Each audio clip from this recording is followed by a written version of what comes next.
नमस्कार दोस्तों, मैं हूं सुरजीत श्यामल। आप देख रहे हैं workervoice.in। दोस्तों, एक नए तरीके का स्कैम सामने आया है। मुझे जैसे ही जानकारी मिली मुझे लगा आप सभी लोगों तक शेयर करना चाहिए। उस नए तरीके के स्कैम का नाम है जंप डिपॉजिट स्कैम, जिसके तहत स्कैमर के द्वारा आपका खाता खाली करने की कोशिश की जाती है। और ये खासकर उन लोगों को निशाना बनाते हैं जो लोग यूपीआई यूज़ करते हैं। तो मैं आपसे यही अनुरोध करूंगा कि जो लोग भी यूपीआई यूज़ करते हैं इसको ध्यान से देख ले, ताकि आने वाले समय में इस तरह के किसी स्कैम के चक्कर में पड़ के अपना बैंक खाता आप खाली न करा लें। इस वीडियो में आपको बताऊंगा कि किस तरह से स्कैमर आपके बैंक खाता को खाली करने की कोशिश करते हैं, आप उससे कैसे बचें और उसके बाद भी कितना भी आपने सावधानी क्यों न बरत लिया हो और स्कैमर के चंगुल में फंस जाते हैं तो ऐसे में उससे कैसे निकलेंगे, उसकी शिकायत कहाँ करेंगे, इन सारी बातों की जानकारी आज हम आपके लिए लेकर के आए हैं। तो आइए हम इसको स्टेप बाय स्टेप करके जानते हैं।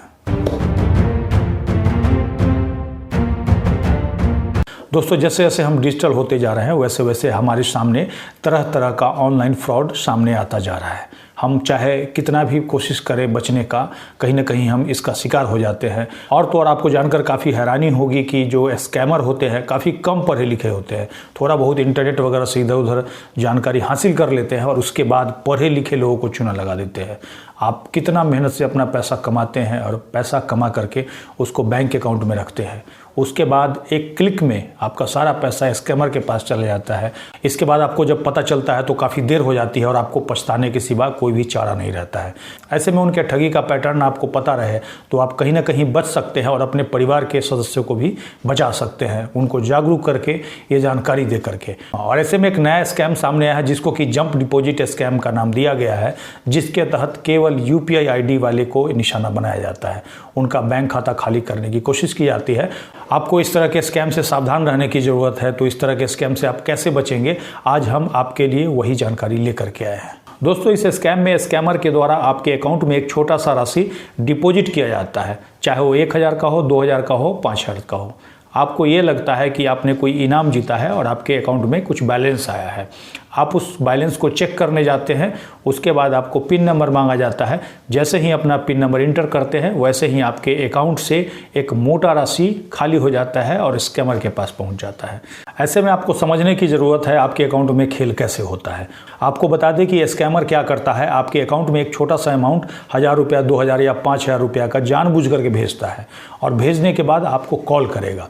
हो सकता है स्कैमर किसी बच्चे की आवाज़ में आपसे बात करे या महिला की आवाज़ में बात करे, या फिर हो सकता है महिला से फ़ोन करवाए और आपको ये कहे कि भैया मैं दवाई के दुकान पे अपने पिताजी के दवाई लेने के लिए आया था और गलती से पेमेंट आपके अकाउंट में चला गया है, एक नंबर हमने गलत डाल दिया था और 5000 रुपया या 2000 रुपया, 1000 रुपया जो भी अमाउंट है आपके पास चला गया है।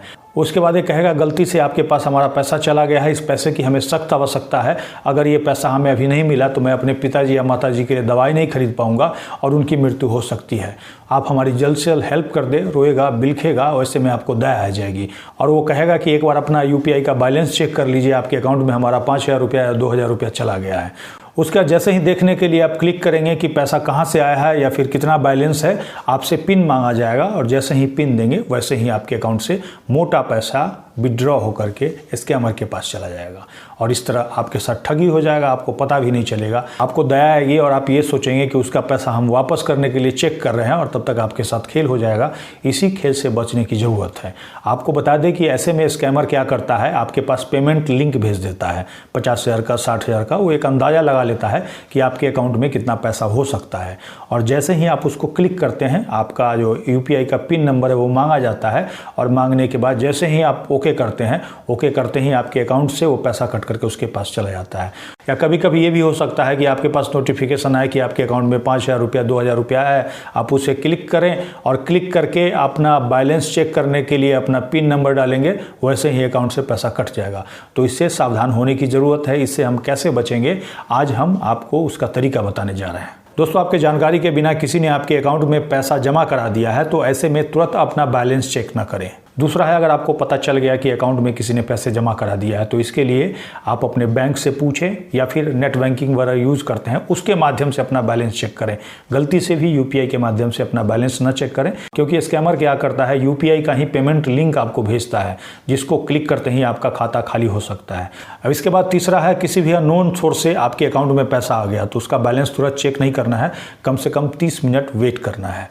और तो और अगर आपके पास स्कैमर का फ़ोन आ गया, वो आपको रोता है, गिड़गिड़ाता है, कहता है गलती से आपके अकाउंट में हमारा पैसा चला गया है, एक बार बैलेंस चेक करके आप हमें भेज दीजिए, तो गलती नहीं करना है। यहाँ पे सावधानी बरतने की ज़रूरत है। तो उसको यही कहना है कि अगर गलती से तुम्हारा हमारे पास पैसा आ गया है तो तुम अपना बैंक के अकाउंट डिटेल हमें दे दो, हम बैंक के थ्रू आपको पैसा वापस कर देंगे अगर हमारे अकाउंट में आया होगा तो।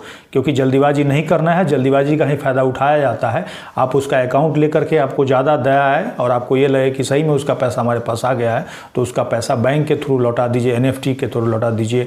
लेकिन गलती से भी किसी भी लिंक के थ्रू लौटाने की कोशिश ना कीजिए। लिंक के थ्रू जैसे ही लौटाने की कोशिश कीजिएगा तो पता चलेगा आपका खाता खाली हो गया और भलाई के चक्कर में अपना ही नुकसान हो गया। ऐसे में आपको स्कैमर के द्वारा अगर पेमेंट लिंक भेज दिया है तो जानबूझ करके उसमें गलत पिन डाल दीजिए, जिससे क्या होगा, उसका जो भी पेमेंट रिक्वेस्ट होगा वो रिजेक्ट हो जाएगा और इसके बाद आप बच जाएंगे। 5वां है, अपना पिन या OTP किसी के साथ शेयर न करें, चाहे आपका कितना भी जान पहचान वाला क्यों ना हो। इसके बाद मैं आपको एक अपने तरफ से टिप्स देना चाहूँगा कि जो लोग भी UPI यूज़ करते हैं तो कोशिश कीजिए 2 बैंक अकाउंट यूज़ कीजिए।